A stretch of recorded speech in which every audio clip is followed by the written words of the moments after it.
The Florida Gators fall camp opening press conference, whatever it is that you want to call it, wrapped up about 10 to 15 minutes ago. And it was way more full than I thought it would be in terms of who is actually available for this for the press conference, because I did not think there would be that much of the coaching staff available.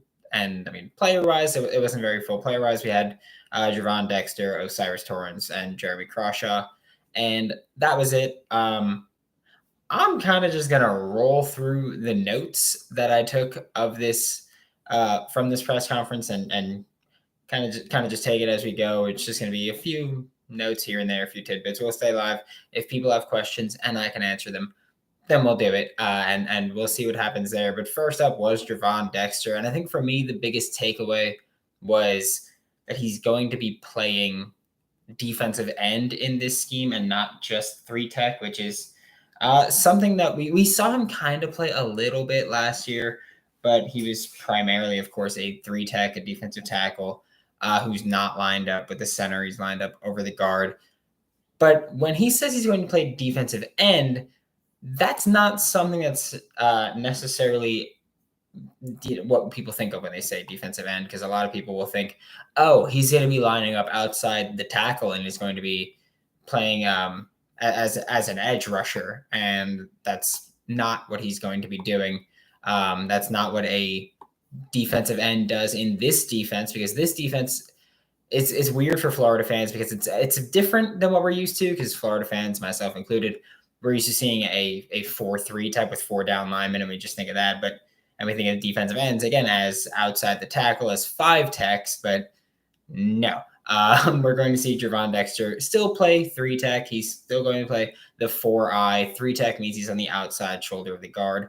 4-eye means he's on the inside shoulder of the tackle. So it's not going to be a big difference for him. But it's just a new title pretty much, since, again, he's going to be playing in this new defense, and they're calling him a defensive end. He's likely going to have Brenton Cox Jr. on his outside shoulder too, so we'll probably see a lot of Javon Dexter and Brenton Cox Jr.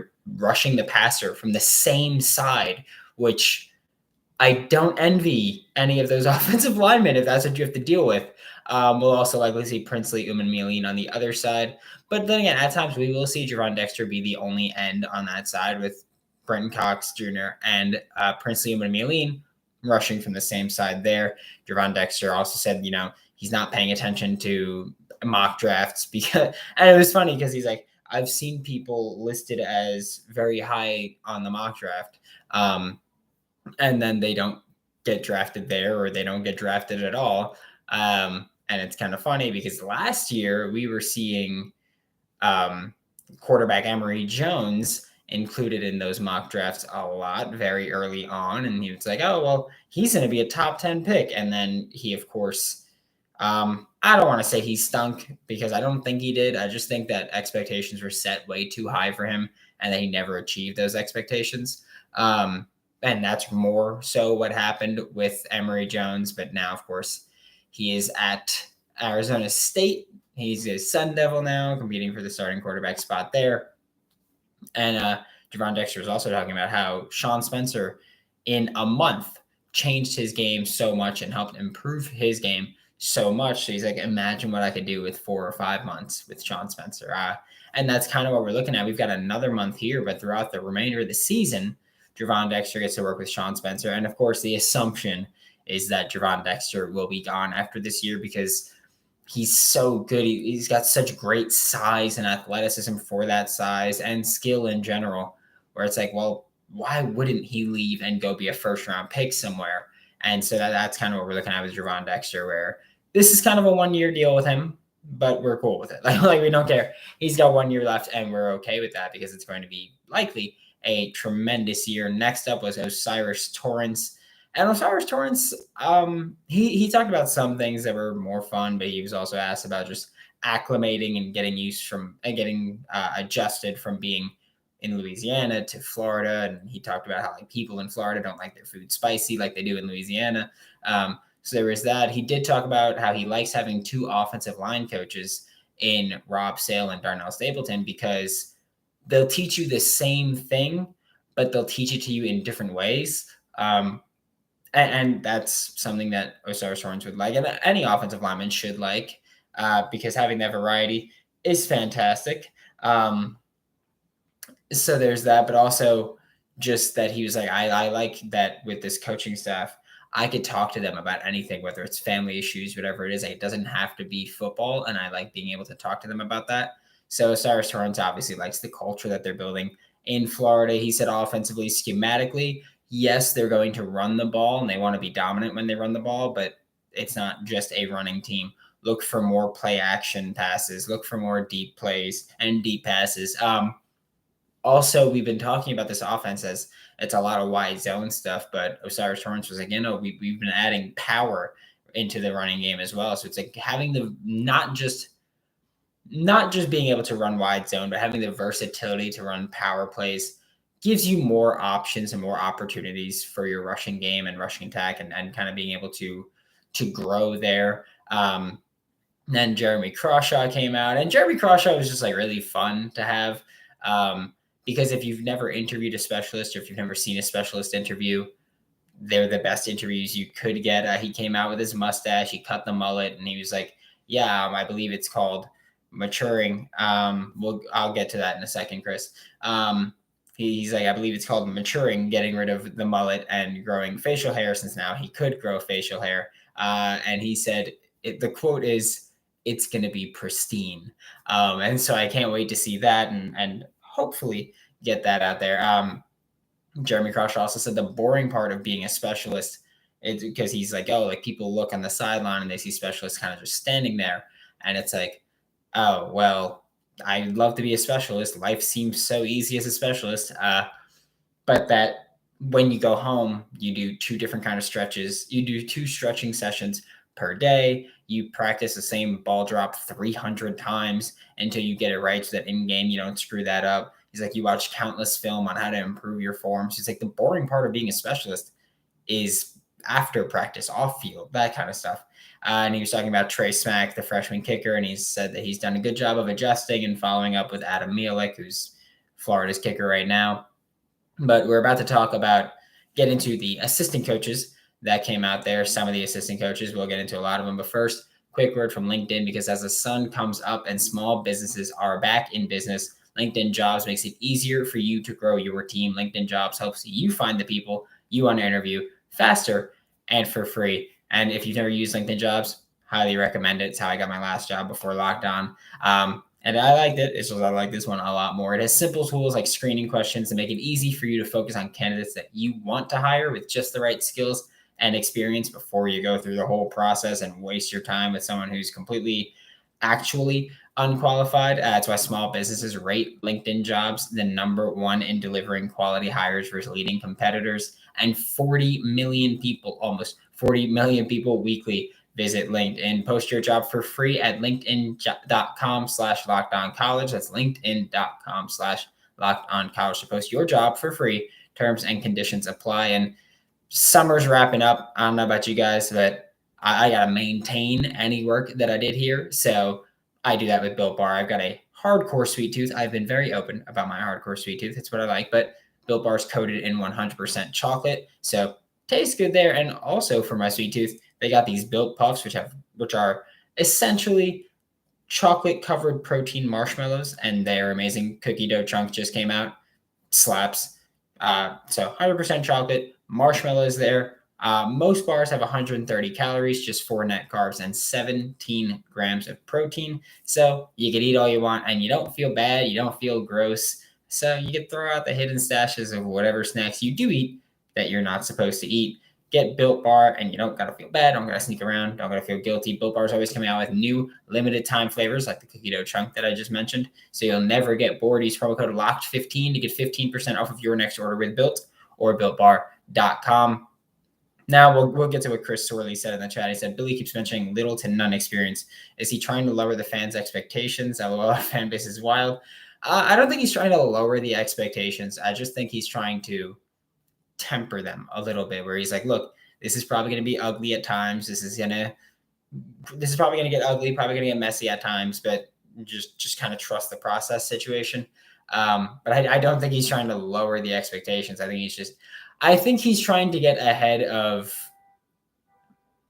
any backlash that they might see if they don't get off to a hot start. Because, the fan base is like, 9 wins, 10 wins. Some weirdos in the press conference chat were like 11 wins incoming. Chill. like chill. This is a team that's probably going to win. I think it's going to be 7 to 9 games. So 7, 8, or 9 games will be where Florida winds up. I don't think 10 is going to happen. I don't think 11 is going to happen.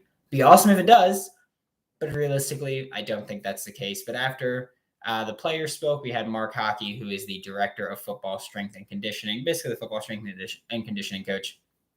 And my biggest takeaway from him is just like the energy. And Jeremy Crawshaw also mentioned that Mark Hockey always comes out with energy and these sayings that he has. And my favorite one from Mark Hockey was that you can't train gladiators pillow fighting. And that was, it's true. He's like, you got to be more physical. You got to be stronger. You got to get through it. Rob Sale came out after that. And I think the biggest takeaway that I have from Mark Sale is talking about Michael Tarquin. Michael Tarquin is, of course, offensive lineman, he's going to be the starting right tackle more likely than not for the Florida Gators this year. And he's saying that Michael Tarquin does everything the right way. He does everything 110%, and that he is very pleased with Michael Tarquin. And he goes, if I could, I'd have 20 Michael Tarquins on my team. And that's an incredibly high praise for someone. And I think if I was Michael Tarquin right now, I'd be like, hell yeah. I'd be pretty excited about that. Rob Sale, who's the offensive coordinator for the Florida Gators, won't be the offensive play caller. That'll be Billy Napier. But obviously, still being offensive coordinator means that you're going to play a huge part in actually setting the game plan and figuring things out here. Chris, we'll talk about that. Don't worry about that one. But he specified that the Florida Gators want to control the tempo. That is something that they really want to do. They want to control the tempo. And he was talking about their first year in Louisiana, and he was like talking about him and Billy Napier. And he's like, look, we won some games that we shouldn't have won in the first year because we controlled the tempo. We slowed the game down and we controlled the clock, and we kind of just took it out of the hands of the other team. And that's what they want to do here. And that's also kind of telling, because a lot of times when you say that, when you go, oh, like we want to slow the tempo, we want to take control of the clock, we want to do this, you're kind of saying, or a lot of times you see that it's when a team is the underdog and it's like, well, we're not as good as them, so we're not going to give them the opportunity to really get going and get into a rhythm. I don't necessarily think that's what he was saying, but you could interpret it that way if that's how you feel it. And I wouldn't necessarily blame you. This is a Florida team where, like I've spoken about multiple times, it's a lot of projection as to who will develop and who will step up and who will become whatever we need them to become. So I think it's fair to kind of have a little bit of hesitancy there if you're on this coaching staff and kind of just say, we want to control the tempo. He was talking about Osiris Torrance, who followed this coaching staff from Louisiana to Florida. And he was just like, football comes easy for Osiris. Like he's a fantastic player, fantastic person. Football just comes easy for him. And he's just one of those guys where he can do everything you ask for him as a coach. Rob says, like, we're not worried about the stars on the offensive line that people are talking about. He says, we know what we're looking for, and we're going to go after what we're looking for. We don't really care about stars, which makes sense, because I feel like if you're coming from a program like Louisiana, especially, you have to go, I don't care about the stars. I'm just trying to get players that can contribute to me, because I'm not even going to get the 4 or 5 stars most of the time if I try. So I don't care about stars. But at the same time, you're Florida. You've got to have elite classes. There are elite expectations there. And I think answering recruiting questions as a coach is very hard to do on the spot. So I want to kind of disregard every recruiting question that we're talked about, but don't worry, Chris, I'll talk about what you're talking about. And Lamont, I'll get to what you're talking about. Hey, Brian, go Gators. Next up was Sean Spencer, the co-defensive coordinator and the defensive line coach. And both Rob Sale and Sean Spencer were with the New York Giants last year, which is a team I also cover. So woo. But Sean Spencer kind of gave quite a bit to talk about here. He said Javon Dexter is a student of the game. He's always in Sean Spencer's office trying to improve. And at one point, Sean Spencer made the joke where he was like, hey, Javon, like, can I have my office back? Like get out of my office. You're in here so much, and I'm trying to do other things. So it's great to see, because Javon Dexter, I don't know what it is. It's the confidence in how he speaks. It's how he presents himself, just how he's walking around. It's different with Javon Dexter this year, and you can just see that it just resonates off of him. And so that's awesome to see. That's very exciting to see for Gators fans because we want to see Javon Dexter be that. I don't want to say break out because last year he was phenomenal. But we want to see him kind of be that number one option as a pass rusher, maybe number two with Brenton Cox Jr., but ideally they both play like number one options.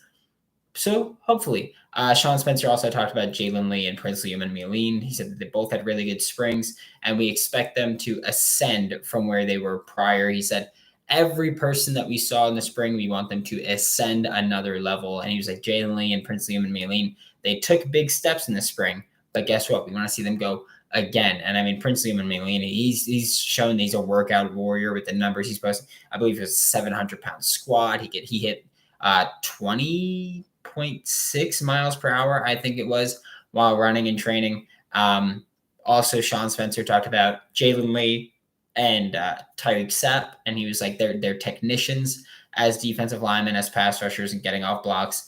Desmond Watson, who we all know and love, and he's a just massive human being, a 400+ pound defensive lineman. Desmond Watson is quote unquote working at it to get into playing shape. And it was also great because Sean Spencer was talking about Desmond Watson's play, and he was like, it's pretty incredible how he moves at that size and how he can play at that size. And he's like, despite his size, I don't want him to be just a 2-gap stop kind of guy. And by that, he means especially when you're talking about a 3-4, you talk about your nose tackle, your Tadara Slayton, your Snacks Harrison in the NFL is known for doing that. Haloti Ngata does the same thing. A lot of these Brandon Williams types, Vita Vea is a nose tackle also.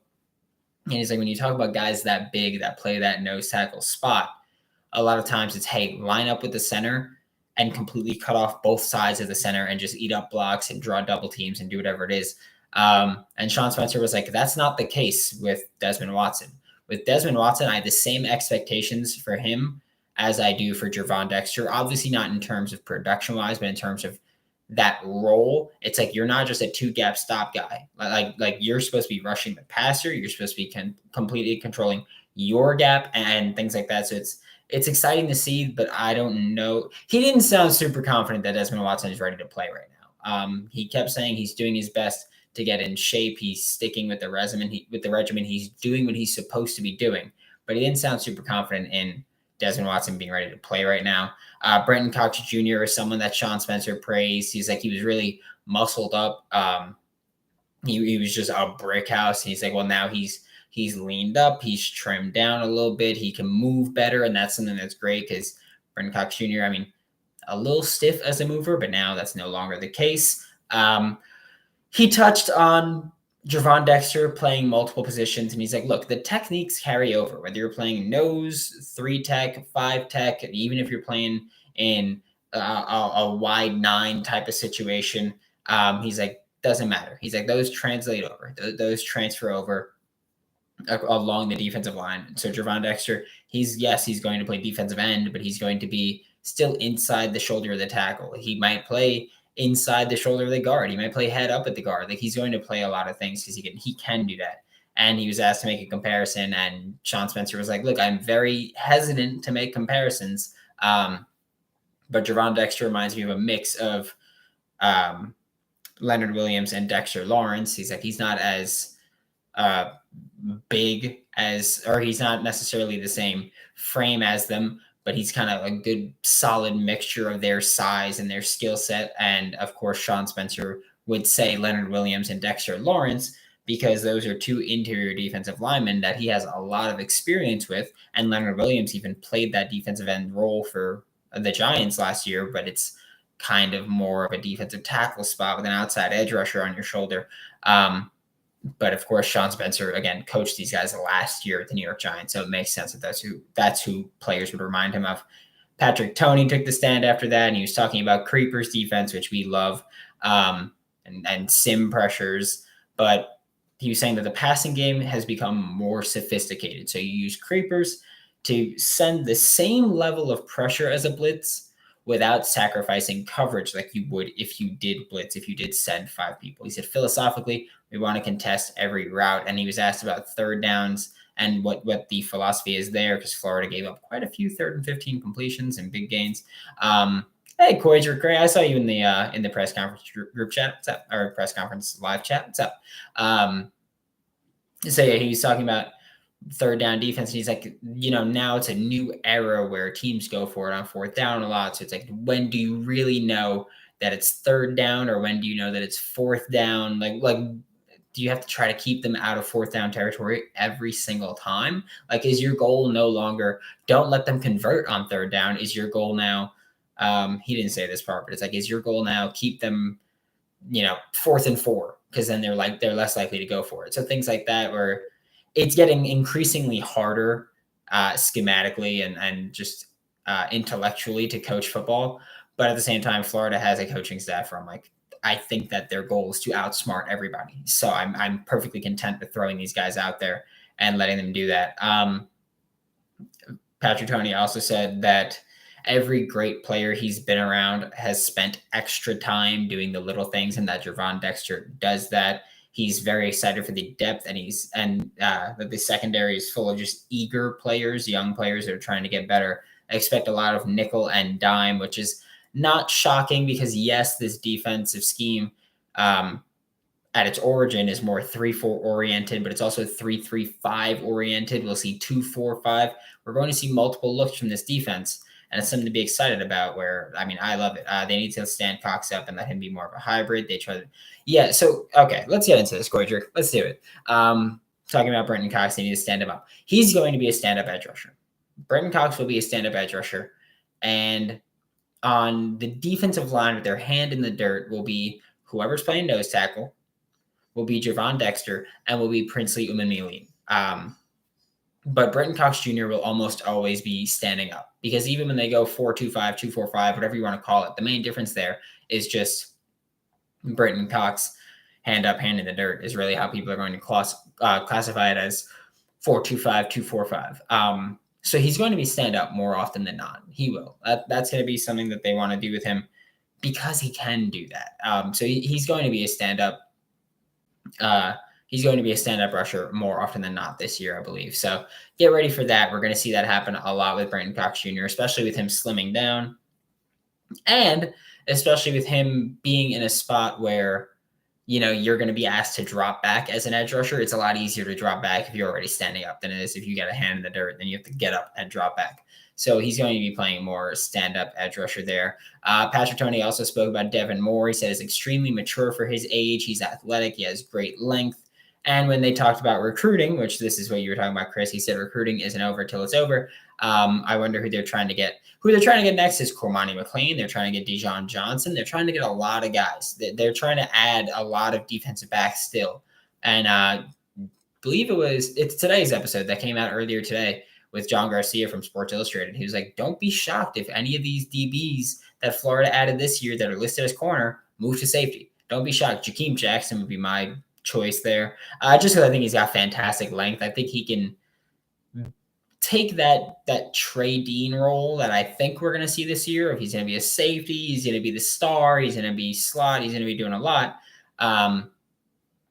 And so, yeah, I think that I would like to see Jakeem Jackson do that. I think he's got great length and athletic traits, and he's already good enough to kind of start learning that role. But we'll see what happens with that one. And yeah, Patrick Toney also said, most importantly, we need to take the ball away, which we will see.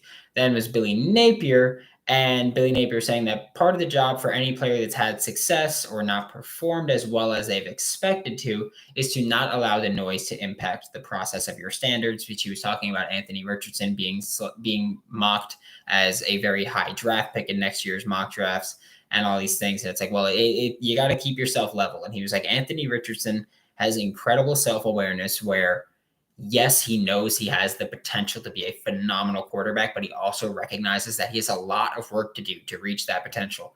And that's something that you don't see often in college players.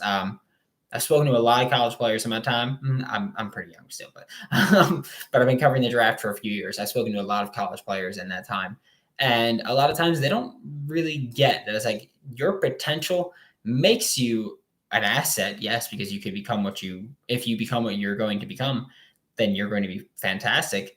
But your work ethic and your self-awareness could make you a liability if you don't understand that you need to work to get to that potential. It's not 2K where at the end of every year, it's like, oh, well, guess what? Your progression went up 3 points or whatever it is. You need to work to do it. So he's talking about that. He's talking about Anthony Richardson developing his skill and increasing his football IQ, that he's fully aware he needs to work incredibly hard to become what he can be. Billy Napier, multiple times throughout the press conference from multiple people, it was like, look, Coach Napier is someone who's going to tell you directly what it is he needs to tell you, and he ain't going to hold back when he says it. And Billy Napier was saying, you got to define expectations for the players. There are detailed things that the staff asks players to do, but players have to go out there and make the decision to buy in and do those things that they're being asked of. He also explained that there's going to be multiple times where they mix up the locker room and who's sitting next to who and who's dressing next to who and who's doing what next to who.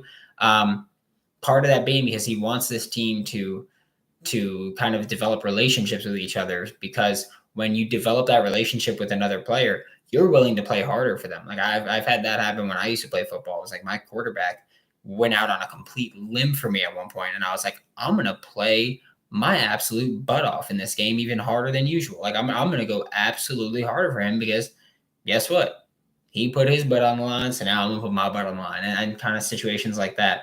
So Billy Napier's like, we're trying to get these guys acclimated and accustomed to each other, and then they're going to play harder for each other, and we don't even have to worry about if they're going to play harder for me or whatever it is, that they're just going to play harder for each other. And that's, I think we could all agree that's the more important part there. I'm going to look through the chat and then get out of here. But Lamont said, do you think we have a shot at flipping Grayson Howard? He's committed to South Carolina. We said, I don't know. I can tell you this. Florida's continuing to try it. They're going to continue to try it. But I think Pup Howard, in order to get him, it might be one of those things where it's not going to happen until the season starts, because I think especially when you look at linebacker play last year and even the couple years before that, when you look at the linebacker play, it wasn't very good in Florida. So I think you need to go, well, I get it's a new staff, but I need to see that this staff can develop me as a linebacker and will use me properly. So I think it's hard to kind of convince linebackers to come to Florida right now. It could be Jay Bateman's fault. It could be whoever's fault it is. I don't necessarily care right now. We're still very early in the process. But I think for Pup Howard to get flipped, I think it's going to take into the season, seeing what Florida puts on the field. And it would not shock me at all if one of Pup's official visit dates were Florida, South Carolina. I think that's something that he'd want to see. So there's that. Dexter can play anywhere, but I think he'll be more effective at end. It's interesting because, again, like yes, he's going to be playing end, but he's still going to be playing a very similar spot lined up than he did last year. But he's going to have different responsibilities this year, because if you're new here, which wouldn't shock me because there's a lot of new listeners over the past few months, but I believe it was March or April, I had Prince Leoman Mialine on the show, and I was asking him about the differences between this defense and Todd Grantham's defense. And one of the things he said was like, this one is much more run focused. We're focused on defending the run before rushing the passer. So it's going to be interesting to see defensive linemen and linebackers see how they're going to play this year. If they're going to be more actually keyed in on the run, or if they're just being asked to do that. But again, it's like Billy Napier said, like you could ask these guys to do something directly, but it's a matter of if they really want to do it together, and if they really want to decide to do it for you. But I think that's it. Unless there's any more questions, I'll give you a couple more seconds while I do my outro. And if I get a question, I'll answer it. But I think that's it. Tomorrow's episode, we'll be talking about, potential camp battles that we're going to see, just what I want to see from certain positions. And we're going to get into it. Fax Jackson has an Ed Reed stuff. Yeah. Yeah, I'll say that. Yeah, I that's my kind of point with Jakeem Jackson. Is like he's athletic, but I think he might be a better safety with his length and with his attitude and his demeanor. So if there's any DB that's currently committed that would move to safety and benefit, I think it'd be Jakeem Jackson. But thank you guys all for tuning in. And again, you're going to have content tomorrow and then next day and then next day. And I believe the day after that. And I believe the day after that. You got a lot of Gators content coming your way. Just know that.